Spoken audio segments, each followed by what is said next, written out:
But by now, little in Diana's life was as it appeared.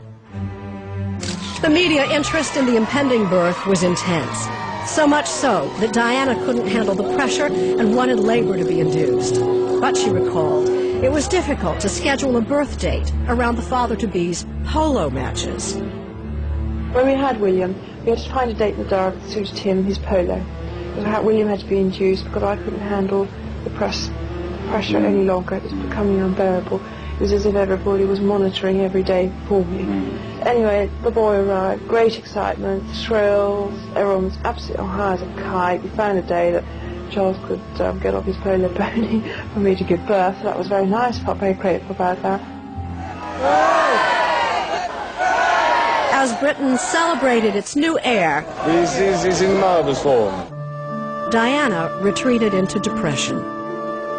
Came home, and then postnatal depressions hit me hard. And it wasn't so much the baby that had produced it, it was the baby that triggered off all else that was going on in my mind. Boy, was I troubled.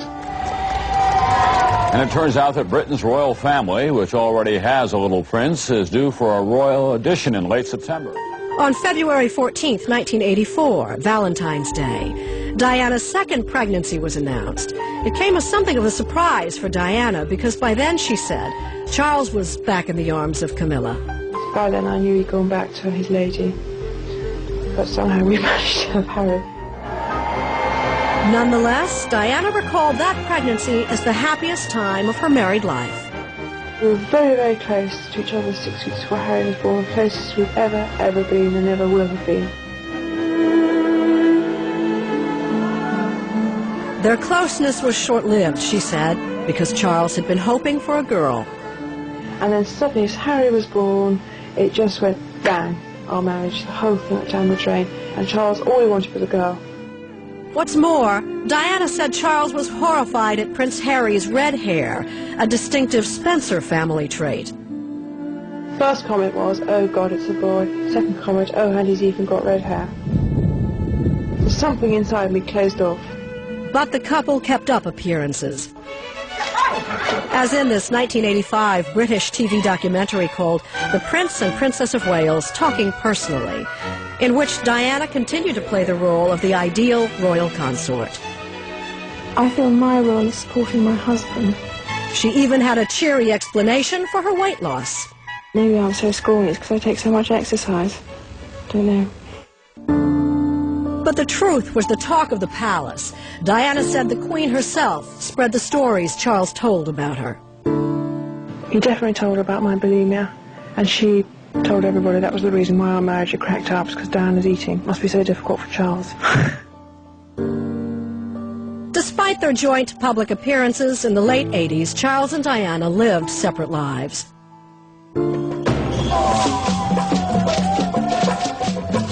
Diana took solo trips abroad and related to people in a way no royal had ever done before, bringing comfort to lepers and AIDS patients. And this particular man was so ill, he started crying when I sat on his bed and held my hand, so I thought, right, Diana, do it. Go on, just do it. So I gave him an enormous hug, and it was just so touching as he clung to me and he cried, and it was wonderful. We made him laugh. It was a time of cruel contradiction for Diana. On the outside, adoring crowds and exciting work, while on the inside, she was isolated, depressed, and more desperate than ever. I've got what my mother's got. However bloody you're feeling, you can put on the most amazing show of happiness. What had happened during the 1980s was a parallel universe. That the world had lived in the fairy tale, Diana had lived in the nightmare, and she felt utterly powerless inside this system. Powerless and bitterly jealous of Camilla, especially after Charles apparently stopped sleeping with his wife altogether after their 1987 royal trip to Portugal. Shop closed up very quickly after Portugal, and that was it. And whether that meant that Camilla would come back in a big vengeance, I have no idea. I have no proof. She talked about Camilla a great deal in one or two of the lighter discussions about Camilla, as she would say herself. You know, what she found difficult to understand is how on earth she was losing out to a girl who had, you know, bad teeth and smoking and had dandruff. convinced she'd been cast aside by her husband for his old flame. In the mid-1980s, Diana herself turned to others for affection. In July 1986, Diana met James Hewitt at a party. She arranged for Hewitt to give her riding lessons and more. Hewitt, to give him his due, helps to give her a sense of self-esteem, and it's the first proper relationship she has with a man roughly her own age. Hewitt would not be her only lover. And while Diana railed against her husband's paramour in these tapes, she never mentioned her own extramarital affairs at all. Ken Wharf, who was Diana's bodyguard at the time, says the princess was open with him about her love life, but still clearly wanted Charles back. I don't think she used it as a closing on her marriage. I think it was a statement. I think it was a statement saying, well, look, you know, if you can do this, so can I. And I think it was a protest. While the palace seemed prepared to continue the charade of a happy royal household, Diana's friends said she refused to spend the rest of her life living a lie. A large number of people around Diana saw her going fairly steeply downhill. They all knew what was going on. It was hardly going to remain a secret for long. In fact, a climax was fast approaching. Diana was about to reveal her secret anguish to the world. And I cried like I've never cried before. It was anger. It was 7 years of pent-up anger coming out. When we return, Diana's innermost thoughts are revealed, plus personal videotapes that offer a rare and candid glimpse at Diana inside her Kensington Palace home. If you come in here, you sit down and be quiet. You'll be very quiet. Very quiet.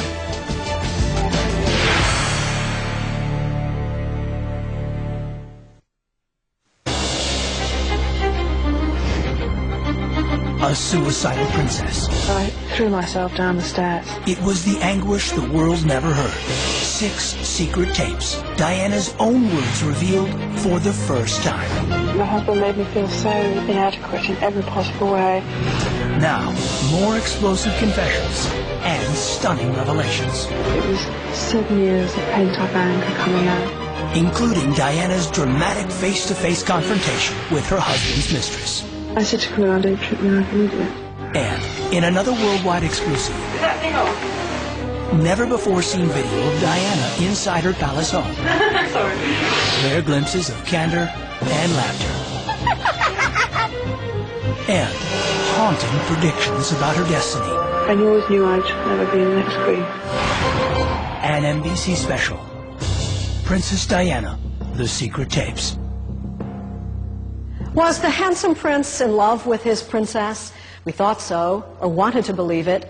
Buckingham Palace wanted us to believe the royal marriage was a happy one. It was not. Tonight, more revelations about her health, how she felt like a captive in the royal household, how she confronted the other woman in her husband's life, and how she plotted and schemed to get her story told. Here is the stuff of which fairy tales are made. The prince and princess on their wedding day. Fairy tales usually end with the simple phrase, they lived happily ever after. The new princess had great hope that wish would